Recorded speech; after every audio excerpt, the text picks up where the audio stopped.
Assalamualaikum warahmatullahi wabarakatuh. Bismillahirrahmanirrahim. Alhamdulillahirabbil alamin wa bihi nasta'in 'ala umuri dunya. Wassalatu wassalamu ala asyrofil anbiya'i wal mursalin sayyidina Muhammadin wa ala alihi washabbihi ajma'in. Yang terhormat Bapak Kepala Sekolah Sekolah Dewa, yang terhormat Bapak Ibu dan Guru SD 22, dan yang saya banggakan GDP Angkatan S10, yaitu Bapak Mahfud Amiruddin SPD. Pertama marilah kita syukur kepada Allah Subhanahu wa Ta'ala yang mana pada siang hari ini kita bisa berkumpul bersama dalam acara destinasi menyebarkan pemahaman dan beberapa pengalaman, yaitu dalam hal budaya positif dalam keadaan sehat walafiat. Salawat serta salam semoga tetap tercurah kepada diri kita Nabi Muhammad SAW, yang mana atas dasar beliau kita bisa mengenal hal yang baik dan hal yang buruk. Adapun susunan acara yang akan disampaikan, yang pertama adalah sambutan yang pertama akan disampaikan oleh Bapak Kepala Sekolah, yaitu Bapak Amiruddin SPD. Yang kedua, praktek IGP tentang budaya positif yang berjudul destinasi menyebarkan pemahaman dan beberapa pengalaman, yang nanti akan disampaikan oleh Bapak Mahfud Amiruddin SPD. Acara yang ketiga yaitu penutup atau doa. Melangkah kepada acara yang pertama, yaitu sambutan, di mana sambutan ini akan disampaikan oleh Bapak Kepala Sekolah SD 22. Kepada yang terhormat Bapak Amiruddin SPD, kami haturkan.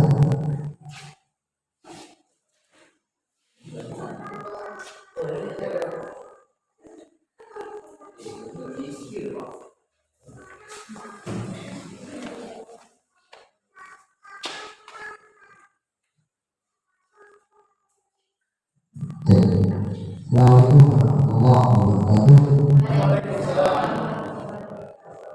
Bapak dan Ibu guru yang mengucap,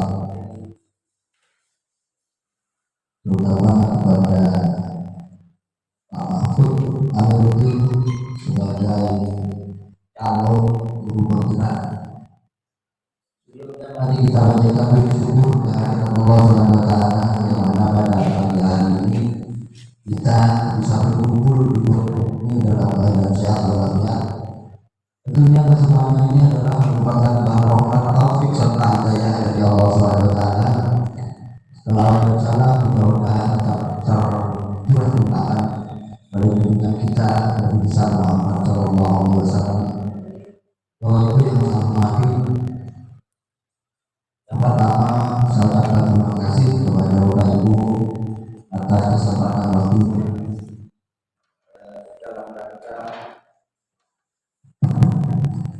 pada siang hari ini, yaitu dimensi penyebaran pemahaman dan penerapan pengalaman budaya.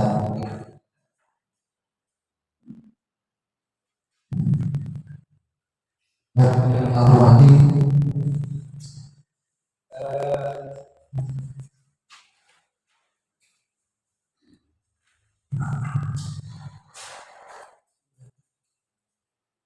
budaya positif. Dimensi bulan suci ini adalah salah satu tugas daripada calon guru bergerak, di mana yang akan disampaikan yaitu di antara lain yaitu mengontrol tentang kedisiplinan, paradigma, antara lain yaitu penggunaan paradigma, kebutuhan dasar manusia, keyakinan kelas dan segitiga restitusi. Itulah Bapak Ibu sekalian, pelaksanaan ini semacam mungkin simulasi atau konsultasi keseluruhan ini. Saya sangat mendukung sekali kepada Bapak Mahfud Amiruddin sebagai guru penggerak di SDN 2 Jawa ini.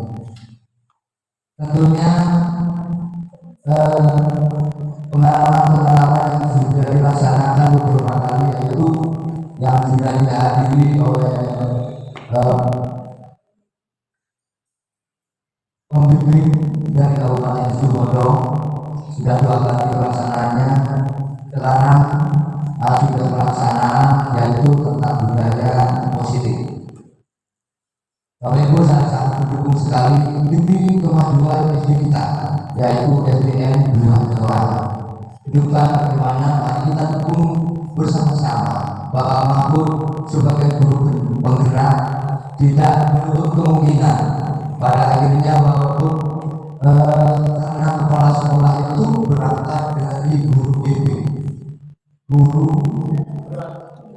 penggerak. Itulah Bapak Ibu perlu diketahui. Jadi nantinya kalau Pak Mahfud ada rasa takdir dan kuasa akan dicalonkan sebagai kepala sekolah, yaitu SDN 2 Jawa. Karena ini sudah menjadi peraturan Permendikbud Bapak Ibu sekalian. Jadi saya ucapkan nantinya kepada Bapak ucapkan selamat kalau di tahun 2025 nanti saya sudah akan berakhir dengan tugas.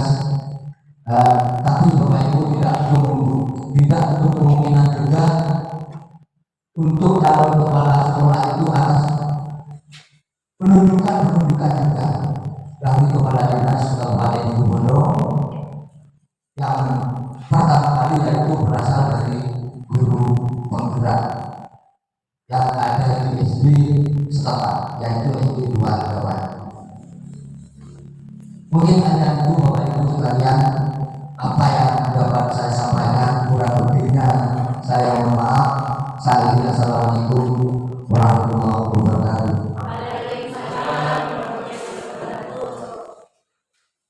Terima kasih disampaikan kedua, yaitu pemaparan tentang destinasi menyebarkan pemahaman dan penerapan pemahaman budaya positif yang akan disampaikan oleh CDP angkatan 10, yaitu yang terhormat Bapak Mahfud Amiruddin SPD. Kepada beliau kami haturkan.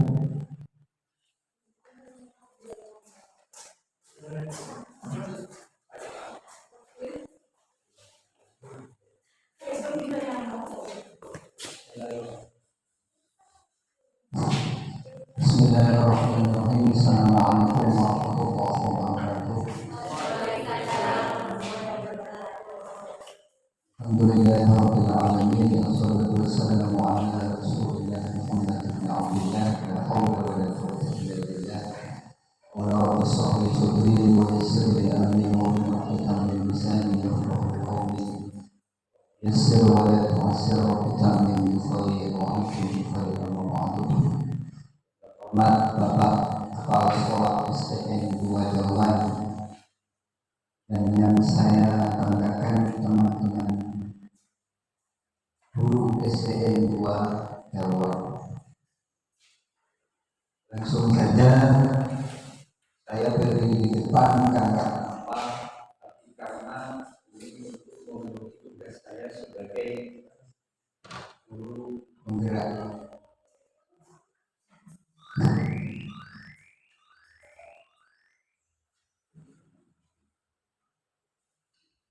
Yaitu ada hari ini adalah diseminasi penyebaran dan pemahaman dan penerapan pengalaman budaya positif.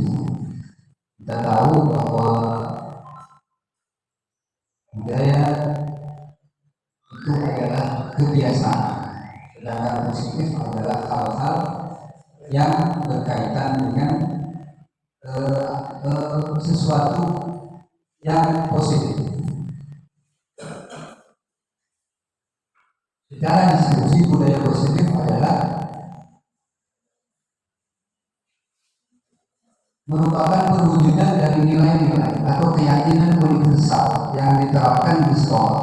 Budaya positif dapat mendorong untuk mampu berpikir, bertindak, dan proses pendekatan dirinya sehingga murid mampu mendidik dan bertanggung jawab sesuai dengan tujuan pendidikan nasional yang dijabarkan dalam profil pelajar Pancasila. Sedangkan konsep inti budaya positif adalah yang pertama adalah pembelajaran dengan berparadigma belajar. Yang kedua adalah disiplin positif. Yang ketiga adalah kebutuhan dasar manusia. Yang keempat adalah motivasi perilaku manusia. Yang kelima adalah posisi kontrol. Yang kelima adalah keyakinan kelas. Yang ketujuh adalah segitiga restitusi. Sekarang pembelajaran dengan berparadigma baru. Pembelajaran dengan berparadigma baru merupakan pembelajaran yang dirancang berdasarkan pembelajaran berdiferensiasi sehingga para peserta didik mampu berkembang sesuai berdasarkan tahap perkembangannya sehingga mampu mengenali potensi dan bakatnya yang sesuai dengan teori psikologi modern untuk mewujudkan profil belajar Pancasila. Kita tahu bahwa profil belajar Pancasila itu ada 5, tapi sebelum kita ke profil kita ini berdiferensiasi. Apa sih berdiferensiasi itu? Kalau kita tinjau dari bahasa bahwa different itu adalah berbeda. Kalau dalam bahasa Indonesia pembelajaran berdiferensiasi adalah pembelajaran yang memberi keleluasaan kepada peserta didik untuk meningkatkan potensi dirinya sesuai dengan kesiapan belajar, minat, dan profil siswa tersebut. Pembelajaran berdiferensiasi tidak hanya berfokus pada produk pembelajaran, tapi juga berfokus pada proses dan konten materinya. Terus untuk profil pelajar Pancasila yang pertama adalah beriman dan bertakwa kepada Tuhan Yang Maha Esa dan berakhlak mulia, yaitu belajar yang berakhlak dalam hubungan dengan Tuhan Yang Maha Esa, yang memahami ajaran agama dan kepercayaan serta menerapkan pemahaman tersebut dalam kehidupannya sehari-hari, serta juga dapat melalui tindakan maupun perkataannya yang mencerminkan sikap menghormati dan menghargai sesama dalam kehidupan sehari-hari. Terus yang kedua adalah berkebinekaan global, yaitu sesuai dengan semboyan negara kita, yaitu Bhinneka Tunggal Ika, yang artinya adalah berbeda-beda tetapi tetap satu. Belajar Pancasila harus mempertahankan budaya asli sebagai identitas bangsa. Kunci dalam ini adalah mengenal dan menghormati budaya, kemampuan berkomunikasi interkultural, dan refleksi dan tanggung jawab terhadap keberagaman. Terus yang ketiga adalah gotong royong. Apa sih gotong royong itu? Gotong royong merupakan ciri khas dari bangsa Indonesia dan masih sering ditemukan hingga saat ini dalam berbagai lingkungan. Oleh karena itu, para pelajar Pancasila harus memiliki sifat ini dengan mampu bekerja secara sukarela untuk menyelesaikan tugas dengan lancar, mudah, dan ringan. Terus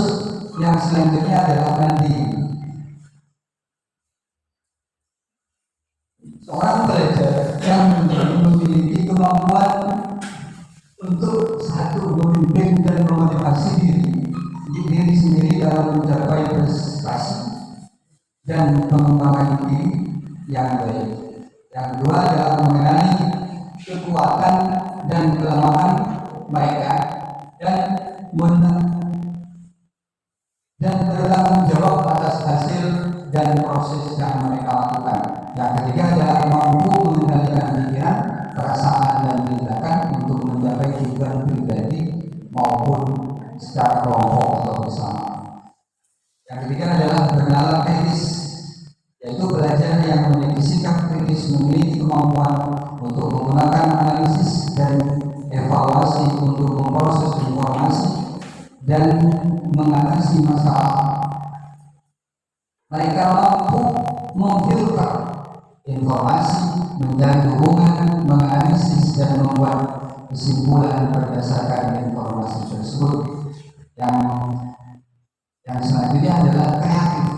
Apa kreatif itu? Kemampuan untuk memodifikasi dan menghasilkan ide-ide baru yang bermakna, bermanfaat dan memiliki dampak positif harus diterapkan sebagai bagian dari karakter profil pelajar Pancasila saat ini. Berarti bahwa kreatif harus menjadi bagian dari gaya hidup sehari-hari. Terus yang kedua, yaitu disiplin positif. Disiplin positif adalah kebiasaan yang baik mencakup sikap atau perilaku maupun tutur kata oleh seluruh warga sekolah, terutama bagi murid agar dapat berkembang menjadi pribadi yang kritis, mandiri dan bertanggung jawab. Sebagai pendidik, tujuan kita adalah menciptakan peserta didik yang memiliki disiplin dari diri sehingga mereka berperilaku mengacu kepada nilai-nilai kebajikan universal dan memiliki motivasi dalam diri menuju perubahan perilaku ke arah yang lebih baik. Yang ketiga adalah kebutuhan dasar manusia. Kebutuhan dasar manusia merupakan sesuatu yang kita lakukan untuk mendapatkan apa yang kita inginkan. Seluruh tindakan yang kita lakukan memiliki tujuan. Semua usaha terbaik untuk kita lakukan agar kebutuhan dasar kita terpenuhi dengan baik. Sedangkan kebutuhan dasar manusia itu ada 5. Yang pertama adalah bertahan hidup, yaitu salah satunya adalah makanan, berpakaian, tempat tinggal, keamanan, dan kesehatan. Yang kedua adalah kasih sayang dan rasa diterima, yaitu yang pertama rasa diterima, diperdulikan, berbagi, kerjasama, dan menjadi bagian dalam kelompok. Yang ketiga adalah penguasaan, yaitu harga diri, keinginan dianggap untuk memimpin, berprestasi, dan diakui dan diingat. Sedangkan kebebasan adalah mandiri, memiliki pilihan, mencoba hal baru, dan mampu mengendalikan arah dirinya. Sedangkan yang kelima adalah kesenangan, yaitu bermain, humor, antusias, dan tertawa. Yang keempat adalah motivasi perilaku manusia. Yang pertama adalah hukuman. Hukuman itu ternyata yaitu tidak terencana atau tiba-tiba murid tidak tahu apa yang akan terjadi. Yang kedua adalah bersifat satu arah berupa hukuman fisik dan psikis. Yang kedua adalah konsekuensi.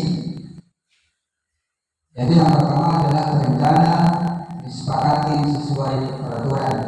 Yang kedua adalah murid tetap dibuat tidak nyaman jika guru selalu memonitor muridnya.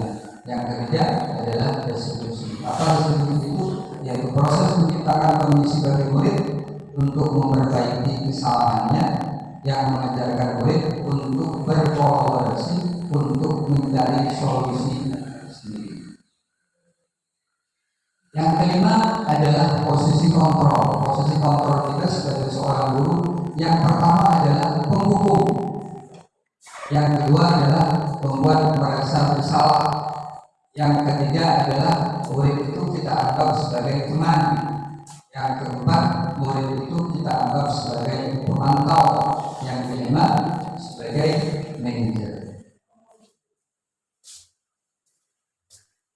Sebagai penghukum,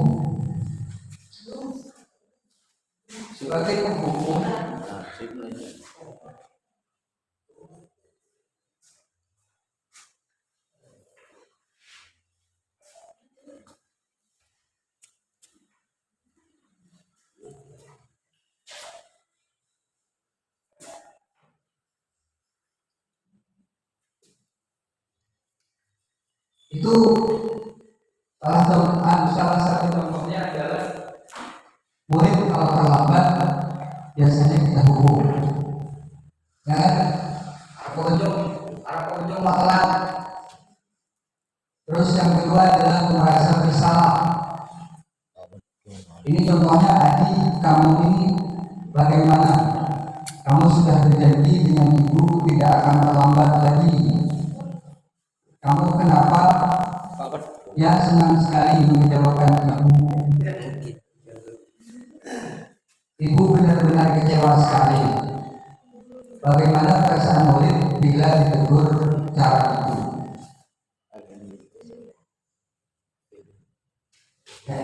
Ya, murid akan merasa bersalah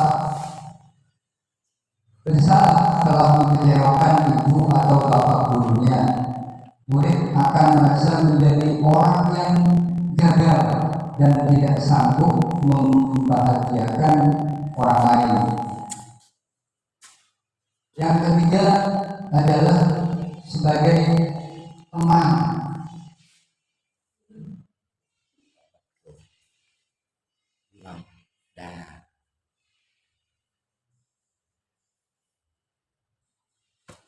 Terus sebagai teman, pemantau, dan manajer. Selanjutnya adalah manajer. Nah, sebagai seorang manajer, ini contohnya. Adi, apakah kamu mengetahui jam berapa sekolah dimulai? Terus Adi menjawab, tahu Pak, jam 7. Ya, jadi kamu terlambat.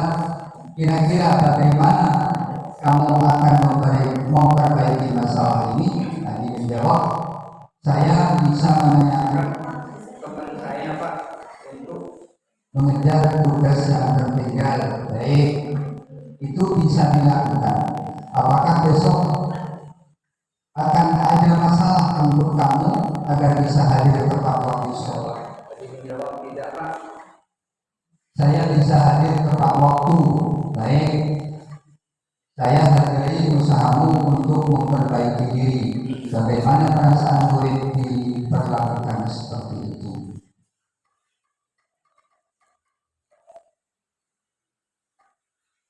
Sekarang pada posisi manajer, maka seorang sebaiknya tulus, tidak perlu marah, tidak perlu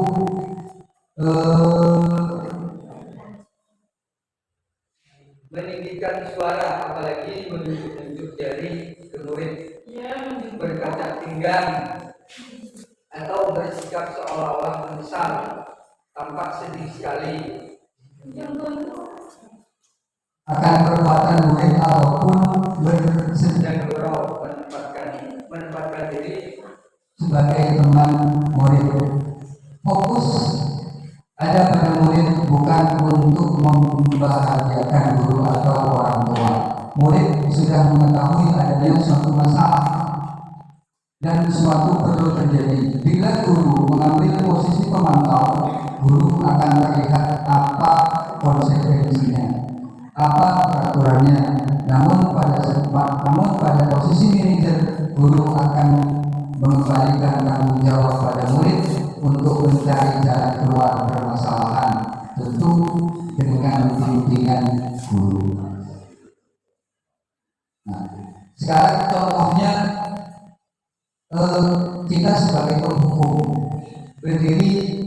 dengan sebelah kaki di depan kelas. Itu salah satu contoh hukumannya. Selain itu juga kan biasanya kalau ya itu juga terjadi pada saya sendiri, mungkin dicopil ya, judit. Terus contoh yang kedua adalah membuat merasa bersalah, yaitu salah satu contohnya kesekian kalinya ibu sudah ingatkan, kamu senang ya melihat ibu terus-terusan bertindak seperti ini. Mungkin ini bisa buyul, bisa bubri.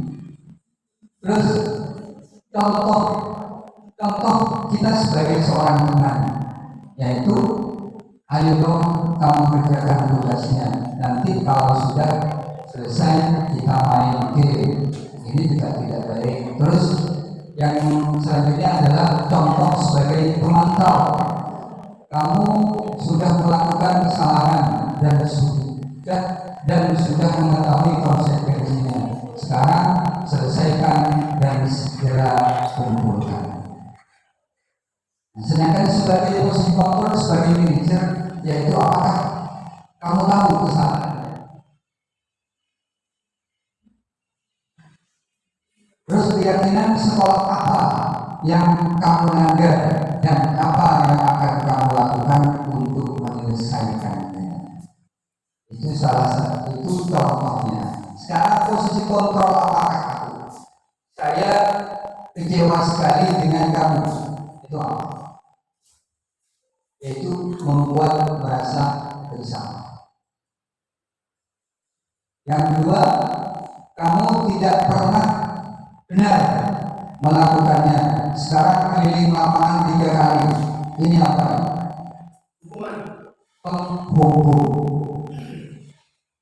Terus yang ketiga, kira-kira bagaimana kamu akan memperbaiki masalah ini? Manajer.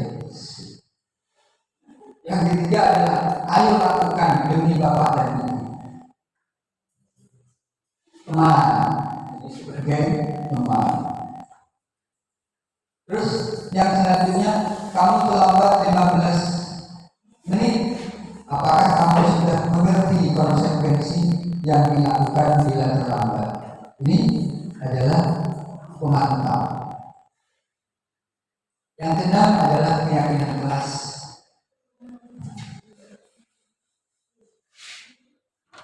Yaitu keyakinan kelas merupakan kesepakatan kelas yang diyakini bersama guru dan murid dengan harapan dapat meningkatkan kedisiplinan murid.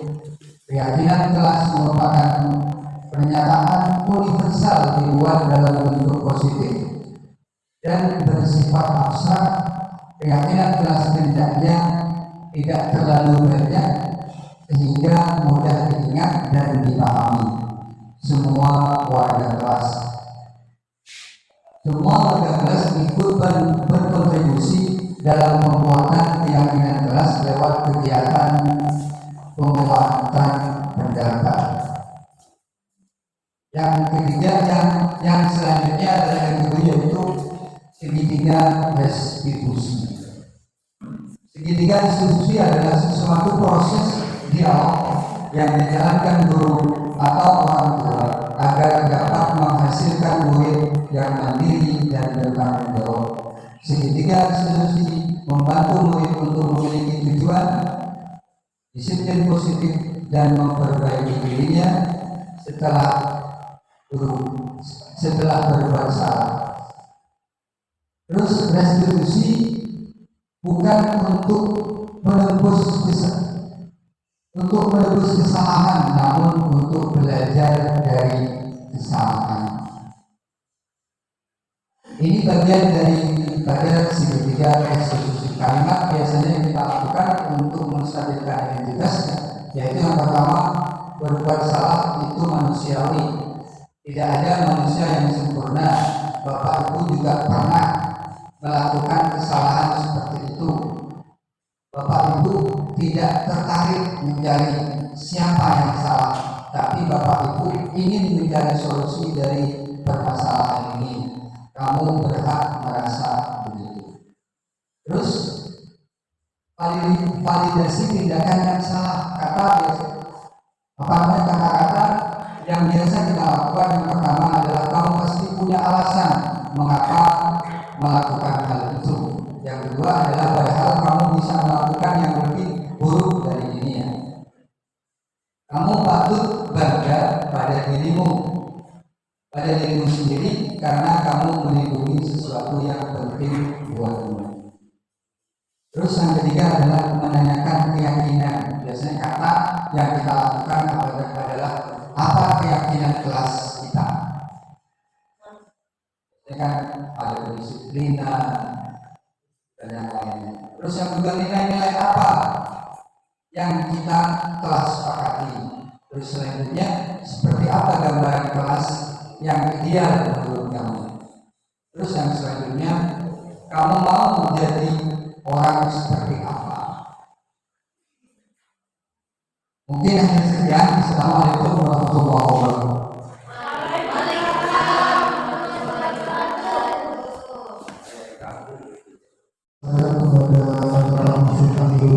Atas pemaparannya untuk acara yang terakhir yaitu penutupan doa yang akan disampaikan oleh yang terhormat Bapak Syabiri kepada beliau kami aturkan.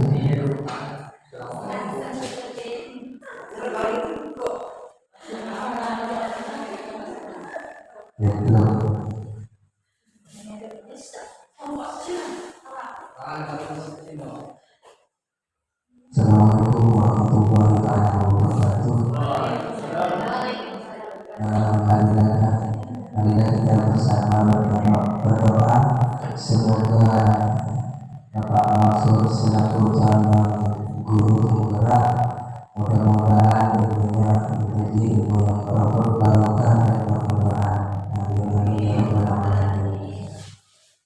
Bismillahirrahmanirrahim. Alhamdulillahirabbil alamin. Alhamdulillahi alamin. Wa yuqaddim nasidah ya rabbana alhamdulillah wa jalali wa sultan. Allahumma shalli ala sayyidina Muhammad wa ala ali sayyidina Muhammad. Allahumma shalli ala sayyidina Muhammad wa sallallahu alaihi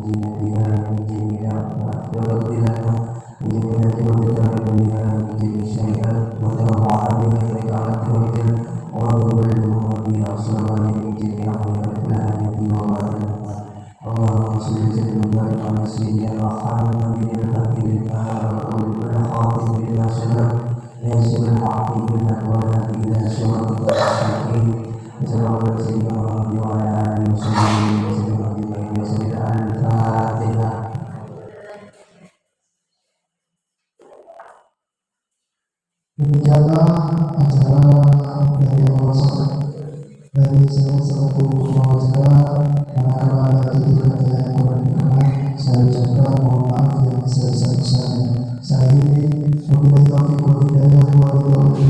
Wassalamualaikum warahmatullahi wabarakatuh.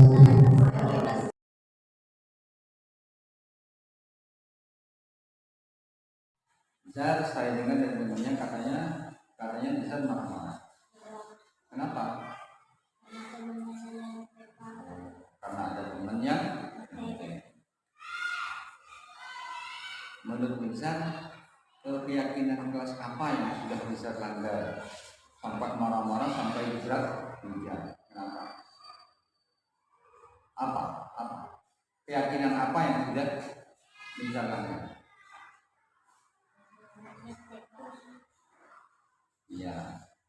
Ya keyakinan kelas apa yang sudah dilanggar oleh Bisa sampai marah-marah dan berat hujan? Apa? Tidak menghormati antar teman, tidak menghormati antar